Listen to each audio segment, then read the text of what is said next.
All right, guys, welcome to the Tight Stops coaching session. I am going to talk about VWAP tonight and talk about VWAP resistance bands, support bands, and a strategy I use on VWAP, especially like on days like today when the market gets done puking, trying to find those bottoms and stuff like that. So the first thing I'm going to talk about with VWAP, the beauty of VWAP is unlike EMAs, SMAs, all those other TA lines, it doesn't matter what chart you're on. And whoever's not muted, mute yourself, please. VWAP doesn't change on whatever time frame you're looking at. So you can be looking at the 1 minute or the hourly. It doesn't matter. The line is exactly the same. So that's one reason I really like VWAP. And it's another reason I like it way more than like ORB, opening range. I'll get into that here after I'm done and talk about why I like VWAP more than ORB. And I'm going to use Ford as an example of that today. So the first thing I'm going to do is I'm going to blow up this chart on Ford.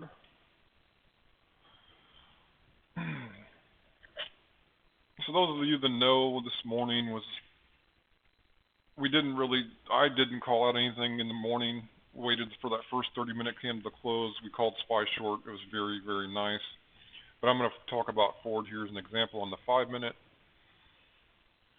So at the open, my rule is we wait for the first candle to close completely. And then the second candle would be our entry candle.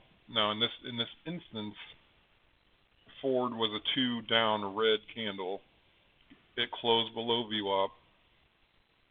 The second candle came up and finally closed above the VWAP line.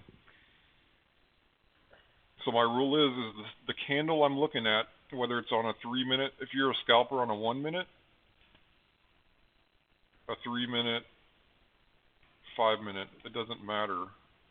You need to have a rule in place, no matter what that is. And this is my personal rule, so you guys can have your own rules. But this candle closes above VWAP, the second 5-minute candle today. My entry would be this candle's done. As soon as this next candle breaks the top of that candle, that's my entry. Boom. I enter. I'm hoping Ford's going to rip today because it's been ripping all week. Wasn't the case in the morning.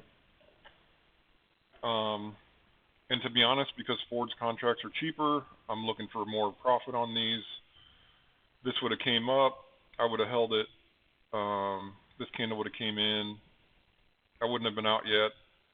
I would have given myself some room, and I would have lost a little money because we started coming in. My stop right here around VWAP on a cheaper contract. So that trade would have not worked out this morning. So what you can do now is you can look for a short. This candle closes. We wait for the candle. The candle has to close. That's the rule. I mean, that's my rule.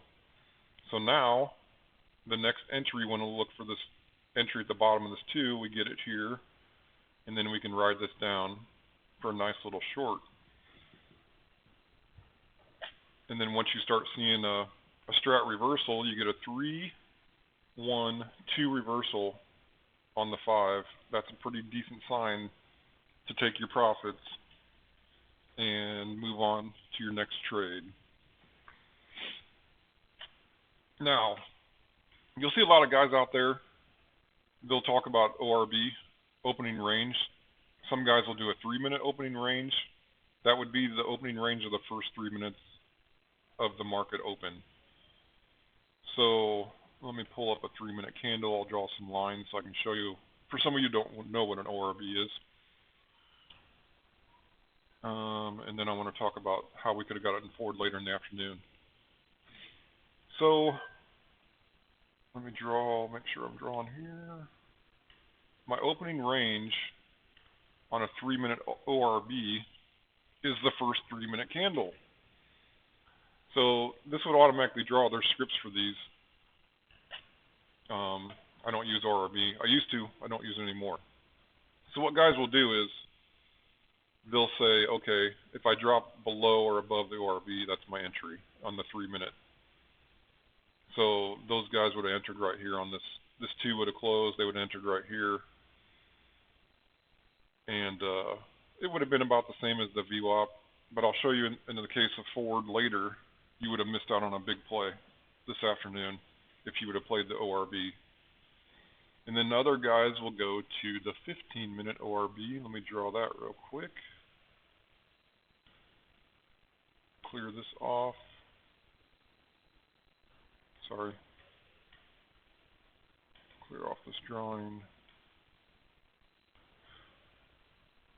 So they would take the 15-minute candle, and I'd say more guys use the 15-minute ORB than anything out there. A lot of scalpers will use the 3-minute ORB that are scalping the open. So basically, they'll have the 15-minute opening range, which is the first 15-minute candle. And then, let me see if I go back to 3-minute, it'll keep my chart, or my drawings. Let me see. Yes, it did. Cool. So they'll basically just say, I can't take this trade if I'm inside the opening range of 15 minutes. Now we were volatile this morning. We've got a pretty decent range on Ford. You would have missed a big play on VWAP because you're an ORB junkie, and this is why I do not like ORB. So they say you can take it short below the 15 or long above the 15. So yeah, I'm not a big ORB guy because of this, and VWAP is just something I've been making a ton of money with, and it's just one of my rules, part of my rules trading. So let me clear off this. Clear.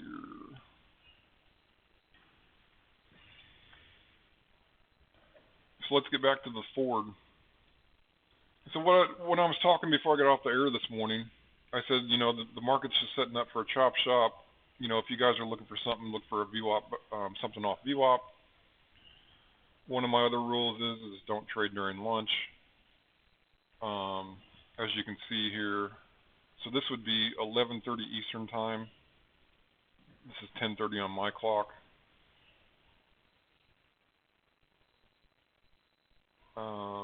So 10:30 is kind of where I stop trading, and I usually don't look at anything until after lunch.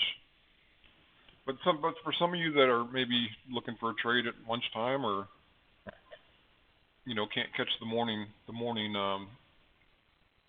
trades, the nice thing about when you get a puke in the morning is you can usually see some nice bounce backs. They'll buy these dips. So with Ford here, my rule is this candle closes above the VWAP. There's still no entry there. There's no entry there. But we do get an entry here, right here on the top of this 2 candle. We get a 2-1-2 continuation right here. Now, depending on the option contract price and where you want to set your stops, Ford's cheap. You can set your stops probably down here on the big candle, and you would have been just fine.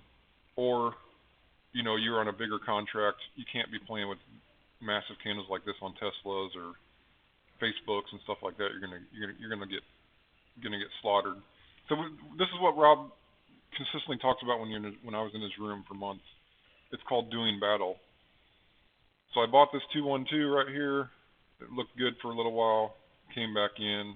Boom. I would have stopped myself out, and then I would have looked for another entry. Now, we're getting close to lunchtime.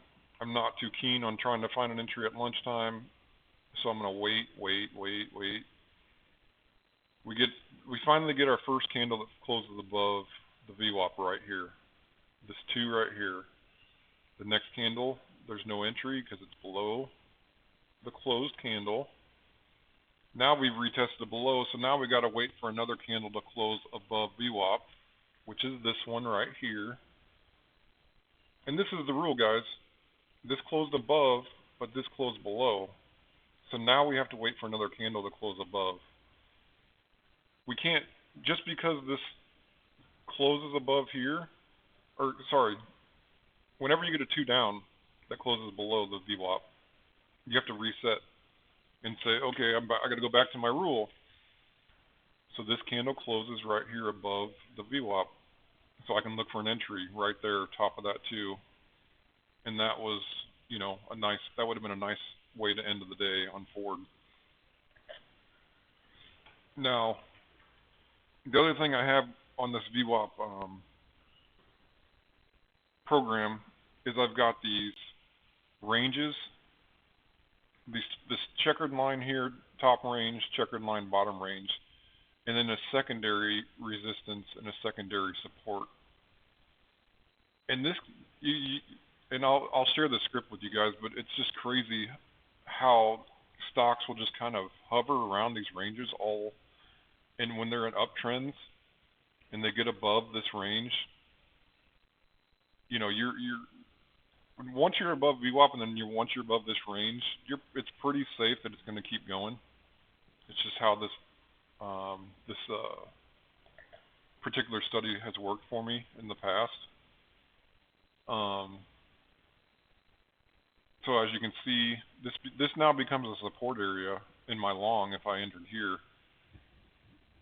And I can actually move my stop up to that support, you know, just below that support area, give myself some room and make sure I get some profits out of this. And then it just keeps going and going. And we'll move over here a little bit. And it never ever came back and it came close to testing it right there. But that is your support line on this VWAP study. Now, and the reason I love VWAP so much is because, like, this band, all these bands will be identical on whatever chart you go to. So I go to my 5. Let's see.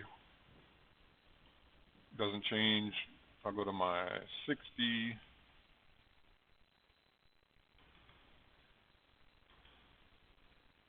It doesn't change. Look at that. It's just another great tool to add on with the clouds. I don't use this chart that much. I gotta turn something off here real quick. I'll turn it off later. There's another cloud on for the VWAP I don't use. That's taking out my EMA. So let me go back to the 5. Ford's moving after hours. I held some lottos into tomorrow. Bought some late this afternoon. Looking pretty good so far.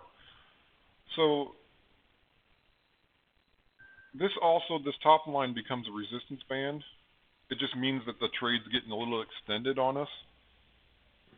And when stuff's going parabolic, this white line here will just kind of go like this, straight up, with the trade. But this line here is your more important support line right here. So let's look at, I'll do another chart. Let's do SPY from today. Stick to the 5-minute chart. All right. Hey, tight stops. Yes. Yeah. So what are the dashed lines over there? Represent?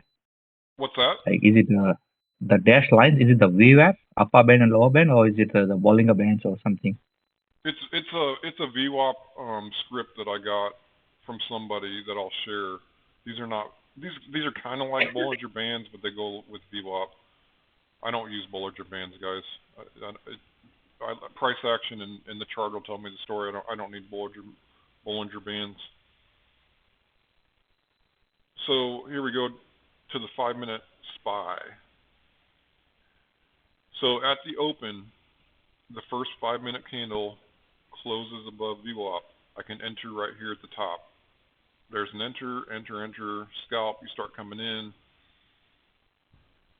Anytime you're messing with futures or bigger stocks, take your profits on these scalps, get the hell out on a reversal right here, and you make a little bit of profit.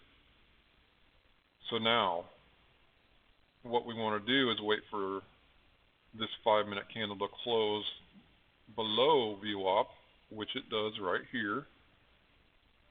And then because the rule is it closed below VWAP, my entry is the bottom of the two. And then this is what we rode this morning for some nice profit on this short.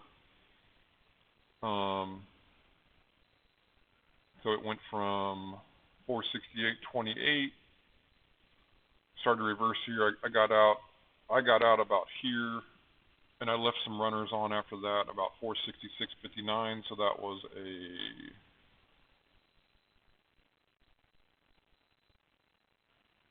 nice little dollar move on the short. Or actually, no, sorry, here. The entry was here. This is where we got in. So 468.29, I got out about right here. It's about $1.70 move. I mean, that's some nice pay on some contracts, guys, on the SPY. So now what we have to do, we have a reversal here. So we just have to wait for it to reclaim VWAP. It closes right here. This candle did close. This technically, this wick closes. This is kind of something I still struggle with too sometimes, but technically it closes above VWAP here. My entry is the top of the wick, and then you could have rode it up for some nice scalping profits here on this one, and then it went sideways during lunchtime, and then we get another. It really hugged VWAP all the way through lunch, so you could have held that all the way through.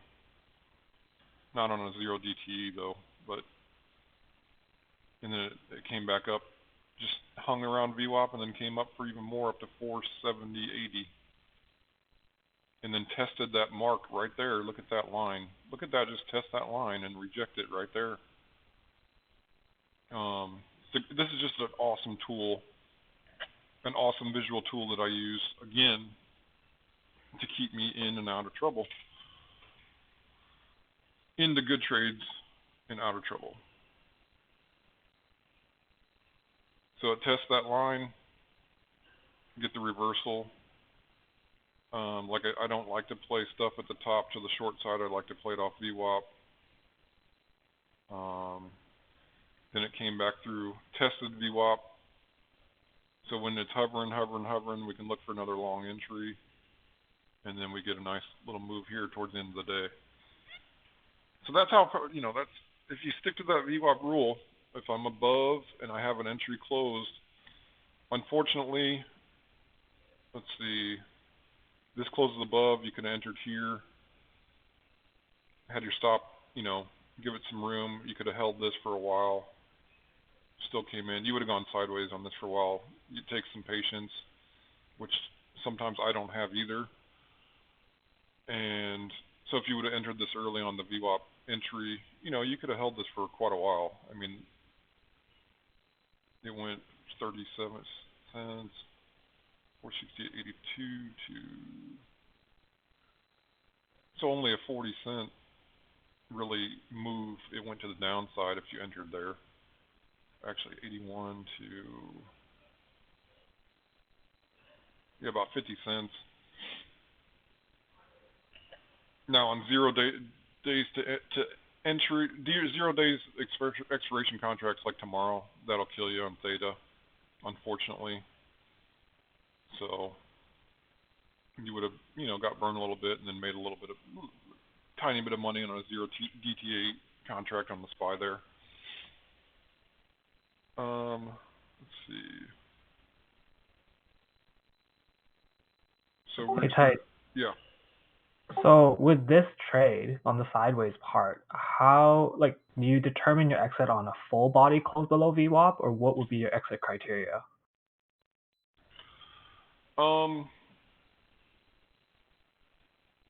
I would have given myself some room. I mean, because these wicks, when it gets wicky like this, there's just a lot of indecision both ways. They're not sure if they're going to go long or short. So visually, I'm, exactly what it did. It just went sideways forever. wiki, some buying there, then they sold that candle. You just got to give it. I mean, it's hard to say. I mean, me personally, I can afford to take a bigger stop than a guy with a smaller contract. So what do I say? I would have entered here, 468.80. The bottom was so about 50 cents. I mean, 50 cents on the SPY contract with a couple days expiration, you might have lost 20 cents a contract. That wouldn't have scared me out of the trade, but some people are different. Yeah, because I was just like wondering, because there was that 3 right there at 1 o'clock, which then closed below VWAP, and that was like my question is whether or not would you get out in the trades, because there were 3 candles consecutively that did close below VWAP, but I guess it's like a 3, a 2 down, and then a 2 up. So I guess like as long as it's very close to VWAP, you wouldn't be scared. Like, Nah, as long as I'm hovering VWAP. But here's the thing too, my impatience probably would have kicked. I didn't take this trade. My impatience would have kicked in on this trade probably, and I would have just said, fuck it, I'm just closing out, take my small loss, and move on. Because this is what happens sometimes. You get in, if you get into something that's just going to go sideways, this is exactly what it did for a long time. But that's another reason why I got off early today. The futures were setting up to be a shit day, and it sure turned out to be that way until later in the day some of the banks took off again, and a couple tech stocks took off after that sell off early this morning. But other than that, it was a bad day to trade. This is like I said, and to be honest, a really good trader could have had patience through this whole thing and then made a nice profit if they stuck with it. or like cut it if like there's 2 consecutive down reds, then something like that. I'm just trying to find scenarios where you would just like exit. These candles just aren't closing very far from VWAP. This wouldn't have scared me out. Like I said, I would have just got out because I've just been so bored with this trade. I've been like, I'll just take my small loss and move on. Right. I get it. What I meant was like if the 3 closing and then the 2 down closes below the VWAP, then you would exit basically. Not a 2 green like that, but like a full 2 down body below VWAP, for example. Yeah, well, if we would have got like, this wouldn't have scared me out. This would have, when we started going 3-2 continuation, that would have got me out right there. Right, exactly. That's a Yep. Got it. Yep. But this sideways action, it would have either bored me out, or if I would have had the patience that day, I would have just stayed in. Because once I commit to a trade, I commit to the trade, and I have my rules. And if I would have had the patience here, I would have made decent amount of change on that contract. Now, like I keep saying, on a 0 DTE contract, you would have got theta would have killed you on this. But also too, at 12:45 p.m., I wouldn't be taking a 0 DTE contract at 12:45 p.m. It's just not. That's just a very bad strategy. So you got to know options in theta and when they expire. So something in the afternoon that I'm looking to trade, I'm not taking a 0 DTE contract anyway.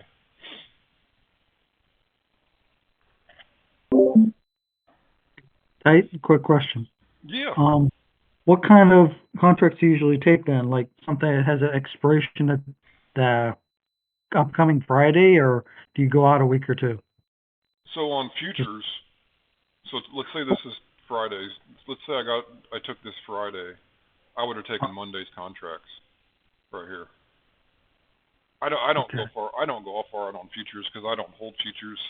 I'm usually, what I like to do with futures is in the down markets, when stuff's coming in, I like to short them. So do you primarily trade futures or options? Well, no, I'm saying futures. SPY is a futures. Basically, that's what I consider a future.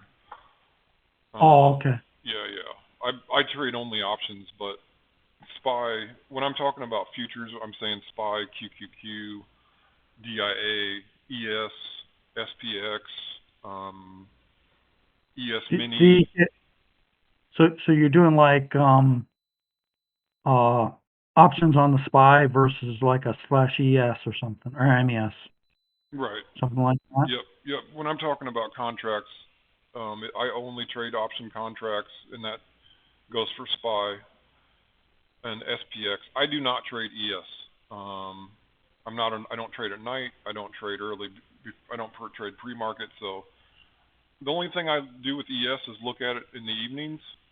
I just kind of want to get a feel for the next day. Perfect. Yeah, I understand that. Okay. I got other shit to do than sit in front of my computer all night and trade the futures. I can make enough money in the first hour of the market.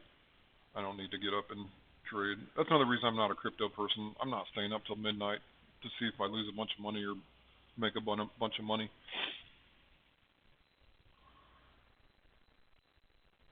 Alright, let's look at another one. Look at Nvidia, for example. Who? What was it? Nvidia? Oh yeah, sure. For today? That happened today? Yes. Alright. Nvidia's moving nicely here. What's it up? We're up 280 to about $4 here after hours. It's a pretty nice move for Nvidia after hours. Alright, let me go to the open. Yeah, I feel like the open would have stopped you out on your same strategy with Ford, right? Yeah, I would have got stopped out on this too and I would have lost some money on Nvidia if I would have taken this. So it closes here. I would have entered right here. I wouldn't have had my stop tight on the entry because I got to give this big candle a little bit of room, at least a VWAP. So I get in, I'm good. Boom, comes in, I would have lost some money. So yeah, entries here, continuation, comes in, gets stopped out. This candle closes below VWAP, and then you could have entered right here to the short side. That would be good. That would have been a nice little short. And then you once again, and this is the one thing, guys. Whenever you see a market puke like this in the morning, look for these reversals, guys, because they do happen more times than not. When the markets come in, these big boys are buying these dips. And I posted that earlier tonight. I said after this dip, they started buying these techs. So tech could be pretty strong tomorrow. So we'll see. We'll let the charts tell us. But this candle on video closes above VWAP. I enter here. This would have been a wild ride, but it stayed. I mean, there's no reason to get out of this trade above VWAP. It's just you got to find a rule, guys. And we rode this up for a nice profit from 279.54 to, and we would probably got out here on this around here. So about a $2.58 move. I mean, that's a nice scalp right there, guys. That's how strong these can be. And people with small accounts, when you're in the money, take your damn money. You know, people like me who, you know, I've trust me, I've paid my dues and built up a nice size account. I'll buy 10 contracts or 20 or 30 or 50, it doesn't, whatever it is, and then I'll start scaling out here. So if I buy 10 contracts, I'll sell 5. Starts coming in more, I'll sell 3 or 2 more. So I got 3, and then I'll have a 0. Those last 3 contracts, I'll just put a break-even stop on my entry, and I would have got stopped out. Is what it is. So. When would you exit that put earlier? Like yeah, right there. Do you just enter on the quick first hammer candle on the bottom? No, because I'm a guy that likes to make, you know, I like to hit some bigger gains. I probably wouldn't have stopped out till it started coming back above here. Started seeing this green candle really get aggressive. So I wouldn't I would have done pretty good, but I would not have stopped out right here. No, I'm not going to lie to you guys. I would have held this for a little bit and probably stopped out about right here. So we would have gone from 277.34 to 273.90. About a $3 move.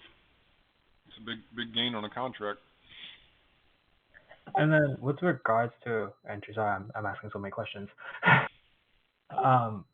The when you see the stock like literally break past the previous candle, like usually IB for those contracts surge up, do you just slap the ask right away just to get in the contracts, or do you like wait a little bit or submit a bid order? Like what would you?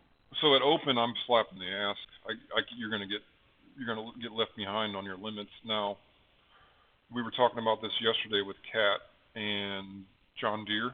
I loved John Deere yesterday. The spreads were awful, and it ran $12 on my entry, but it was part of my rule. I mean, I missed out on a $12 move, but the spreads were awful, and when I have to smack the ask, and it doesn't go, I'm gonna get screwed. So that's why. So I'm at open. I'm taking stuff that are tight. I mean, and that's going to be different between Bank of America and Tesla. You know, sometimes Teslas are 20-cent spreads, but that's the price you're going to have to pay if you want to smack the ask on Tesla on a run. It's just the way it's going to be. But yes, at open, I am smacking the ask. Now, as we get later on in the day, I'm going to try to limit in because I can usually get filled because it's slowed down considerably.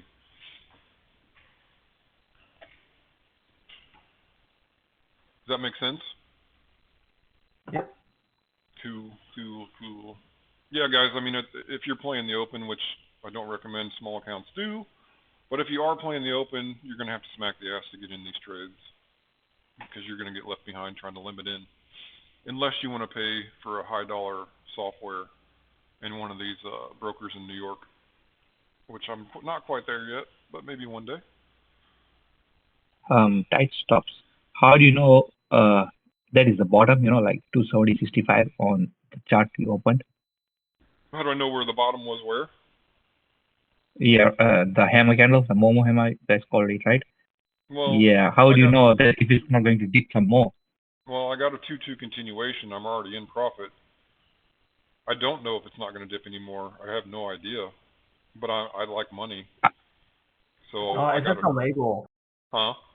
I think what Reginald's asking is how come there's a low colon thing, right? I think that's just a indicator thing that gets measured afterwards or gets labeled afterwards. This stays pretty true throughout the day. At the open, you can't really pay much attention to this top line. You can't really pay much attention, but as you go on through the day, this line is going to hold pretty damn true throughout the whole day for your tops and your bottoms. You just trust me. I'll share the script, add it to your guys' charts when I get off here, and you just watch some stocks tomorrow and watch these lines. It's pretty freaking incredible, and that's why I love this. Study. But yeah, down here I have no idea. This line that kind of dips here, yeah, I can't go off that line. This 2-2 reversal gets me out of this trade. Now with me, I would have bought multiple contracts, and I would have sold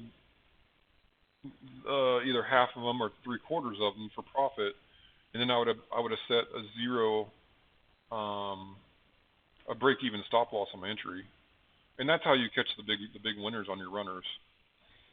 So let me give you another trade kind of tip here for smaller accounts. Nvidia, on a smaller account, you should only probably be buying one contract.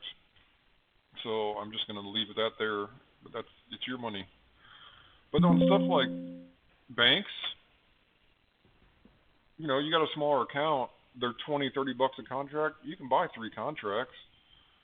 And then if you buy 3, you can scale out of 2 of them and then hold the one runner set a break-even stop and see if it frickin' goes for a big giant winner.